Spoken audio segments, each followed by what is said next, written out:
Hello everyone, this is Callie Beard of KarmicTools.com, and this is your special alignments for Mars in 2024. Now there is an energetic overview, and there is special alignments for Venus and Jupiter that I've created as well, so be sure to check those out too. The Mars one is probably the most involved because we kind of go month by month, and we have some pretty intense additional energies around what Mars is doing, which is what's stretching some of it out.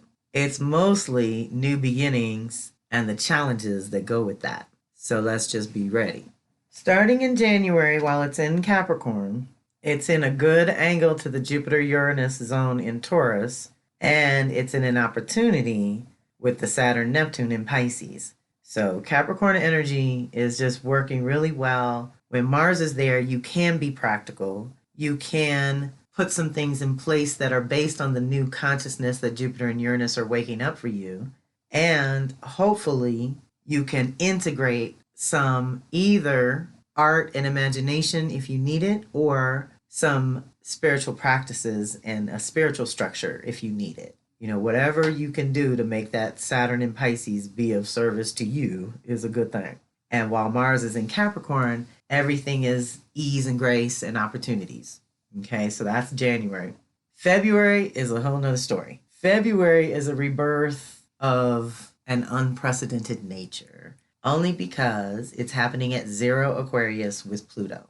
So Mars is conjuncting Pluto, Venus is conjuncting Pluto, and then Venus and Mars are conjuncting each other at 6 degrees Aquarius. All of this is in 0 to 6 Aquarius. So it's directly affecting your Leo, Aquarius, and Taurus, Scorpio departments, meaning the initiation part is all happening in Aquarius, which means we have to integrate our Leo side and grow and change in our Taurus, Scorpio departments. So who you are and what you want is having a brand new birthday. And when you think Aquarius, you think new, progressive, forward thinking, not backwards, not repeating old negative patterns, but going forward into a new you, a new expression, a new identity, a new purpose. And how you get anything done with your masculine, feminine rebirthing in Aquarius is also where everyone is sovereign, y'all. This is the goal. We are going to transform into sovereign individuals who know and love and respect the fact that we are part of a bigger whole. And that is the whole Aquarius lesson. We have to learn to detach personally from certain things and make better choices for ourselves so that our social collective runs better. Okay? If we're more honest with ourselves, if we're more integrity with ourselves, if we're more in alignment with our own hearts and truth, we can make better decisions about who we deal with and where we spend our money and how we navigate the world. All of it's being reborn. So my Aquarius babies, mine especially because his stuff lives at 0 Aquarius, is birthing something new and a whole brand new year. It's unprecedented because of Pluto. Pluto hasn't been there in 250 years, and that's big in and of itself. Now, while that's going on, so if you want prayer days, okay, here's prayer days. Transformation of your sacred masculine, the part of you that can negotiate on your own behalf, get your ideas in the world, and hold good boundaries, is having a rebirth on Valentine's on February 14th. That's Mars to Pluto initiation at 0 Aquarius. Very powerful. That is a day to do your prayer work around your masculine and your power and your choices and decisions to be, again, authentic and useful for you. On February 17th, Venus is going to conjunct Pluto. So now we have the sacred feminine. That's the part of you that can contain, nurture, and protect. You know, so our whole zone of giving and receiving, of being and doing, of masculine and feminine, how we put them together is how we manifest. And so it's getting a rebirth in the feminine side of things in Aquarius. So here we're talking relationships and finances. Again, think more future-oriented, think more progressive, think different. What do you want to do differently in your relationships and finances? What do you want to do differently in your own individual life? And what do you want to do differently in your social life? Well, how's that evolved? And now you have a whole new vision that's being born. That's the new vision territory where we're sparked and inspired. And then 2/22/2024, a very special numbers day, Venus and Mars link up at 6 Aquarius. So that's a powerful rebirth of the masculine feminine. The last time Venus and Mars initiated anew was intense to say the least. It was 21 and 22 where they kept linking up back to back because Venus, and it's so wild. In July of 21, they initiated in Leo. In February of 22, they initiated in Capricorn. So yeah, 22 is when Venus retrograded in Capricorn. And then when it went forward, so that was the problem. It doesn't show here, but Venus was in the process of retrograding. So it linked up with Mars 3 times over. Before that was 2019 in Virgo. So when they get together, there's a whole new set of ways of getting things done. And this go round's in Aquarius, and the next go round will be 2026 in Capricorn. So working on those things consciously is so useful. And knowing that this rebirth is, again, attached to Pluto means there's utter rebirth and transformation.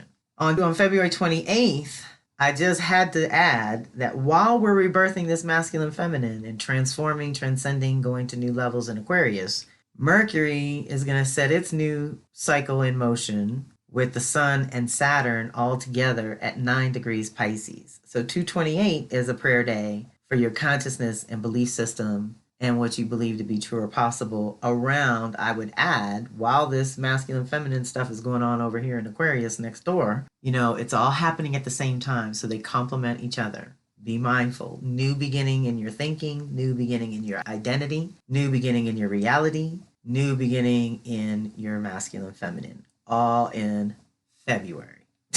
We haven't even got to March yet.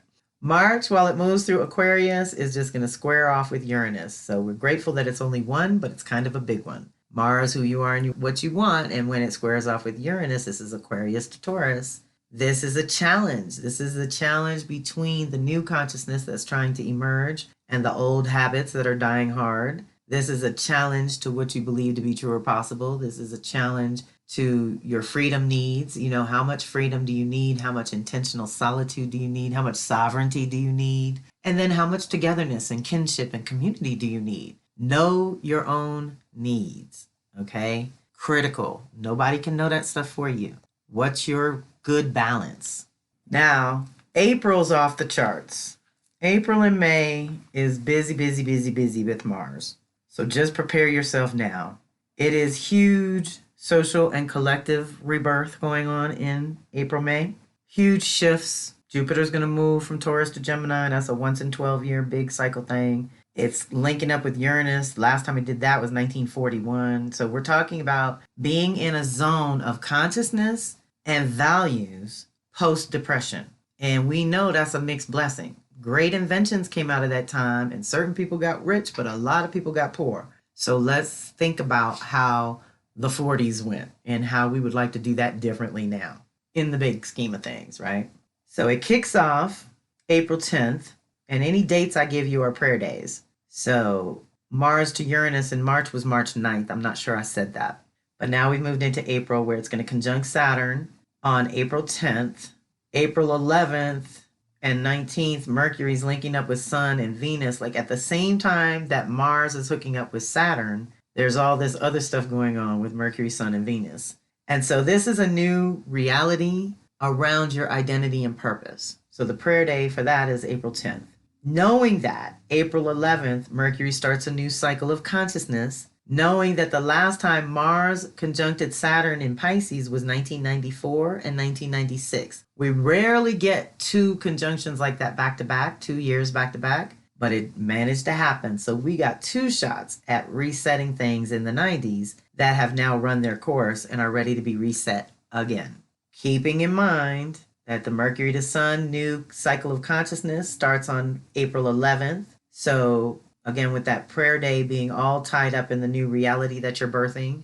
On April 19th, we have Mercury getting together. Again, this micro consciousness around your values and what's happening in the renewal and rebirth in Aries, while Jupiter and Uranus are in Taurus. On the 19th, Mars to that Jupiter-Uranus combo is awakening consciousness again around what is practical and doable for you, the individual, and your personal boundaries and practices. So let's use 419 as a prayer day for that, because 420 brings the big day of Jupiter to Uranus. So I'm going to talk about that on the Jupiter audio, special alignments for Jupiter. But just know that it's in the background, resetting things socially and collectively while you're making these personal Mars choices. It's ease and grace. I mean, you have this opportunity to really gain some traction around what you're building and solidifying and bringing into form and manifesting or creating is all getting some good energy from Mars in April to go to the next level. And as it does that,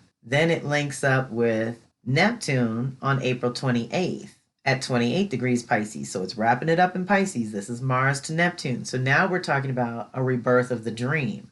So if we were going to look at this in order, we would say Mars is moving things around who you are and what you want for your reality, for your belief systems, for your freedom and liberation, and for your faith and spirituality, what you're, willing to believe in this lifetime. By the same token, the last time that Mars got with Neptune in Pisces was 8 times over, because Neptune stays in Pisces for 14 years, in 1947 to 1960. So we're still back in the 40s, y'all, with some of this energy that is rebirthing in bigger ways now, but Mars makes it personal. What's going on in your Pisces department in terms of your values and beliefs and spiritual practices that support you, whatever they are. Doesn't have to be a religion, doesn't have to be organized in any way. It has to be something that infuses your spirit with faith and hope and trust and vision for your life. Now it's going to shift to Aries. And Mars in Aries and its home placement is powerful in a powerful opportunity with Pluto in Aquarius. That's fire and air.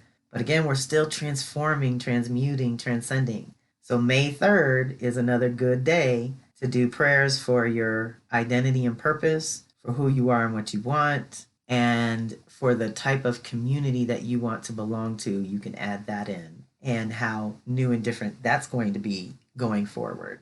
Knowing that also in May, Jupiter is going to connect with Neptune in a special way, once in a lifetime kind of way. So again, I'll talk about that on Jupiter, but this is consciousness and beliefs and your code and things that are going on while you're dealing with Mars and Pluto is power and will and wealth and all kinds of things that Pluto represents in addition to death, rebirth, and transformation that we're all familiar with. In June, it's going to move through Taurus and square off with that Pluto in Aquarius. So here's where we might hit a little bit of a wall on having to fix, adjust, develop, some of our ideas and things. But it's all good. It's getting us present to what's practical. And so that is happening June 11th, if you want to pray on ease for that. And just knowing that Jupiter's connecting with Pluto as well in June. And again, these big alignments are very special. The minute it hits Gemini, it has a trine, which is ease and grace with Pluto. So I think changing our consciousness is going to be easy enough. It's just, what are you changing it to? Is it positive and effective and useful and relevant for you? So June and July, it's moving through Taurus.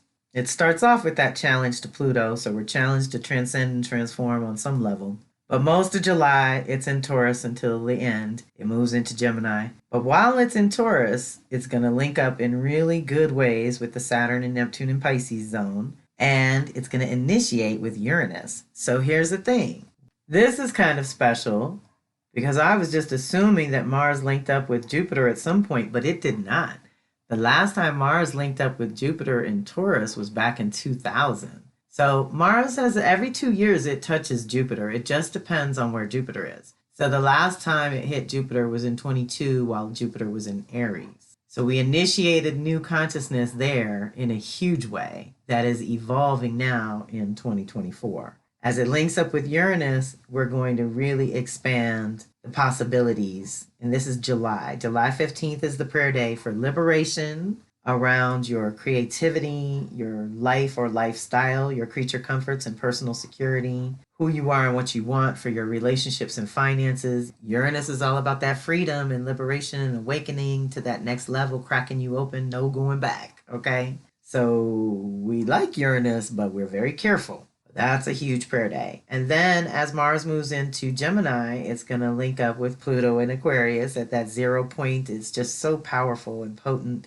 And that will be the 0 point with Jupiter. Jupiter will be in Gemini by then as well. So it actually conjuncts Jupiter and Gemini in August. That's a big deal. And so now let's just look over from January to August here. So it initiated a complete transformation of your masculine feminine in February, which led to a complete new reality and purpose in April, which led to some liberation and freedom in July, which is leading to a new truth and story by August. Deep breath. But keep in mind that also happening in August, while Mars is in Gemini, it squares the Saturn, Neptune, and Pisces. So where we've initiated something new earlier in April with Saturn and Neptune, right? Now we're challenged to grow with whatever those choices are come August, September. So keep that in mind. We're talking Mars, choices and decisions, actions, who you are and what you want. And while that's going on in August, Jupiter squares off with Saturn for the first of 3 times. So that is truth and purpose squaring off Gemini and Pisces. Again, back to what we believe and what we know. What's the difference there? As it moves into Cancer, it'll smooth things out with that Saturn, Neptune, and Pisces, because now water works well together. And hopefully Mars in Cancer has you focused on self-care and turning inward for the fall season. That's going to come September, October while it moves through Cancer. And remember, this is where it's going to stop. It hits Cancer, 29 degrees. It opposes Pluto. So it has all this initiatory energy 1 degree away. And it gets all the way to Cancer and opposes Pluto. So now, by the end of the year, by December, we can see, well, by November, we can see what we initiated at the very beginning of the year in February and really know where we're at and where we're going.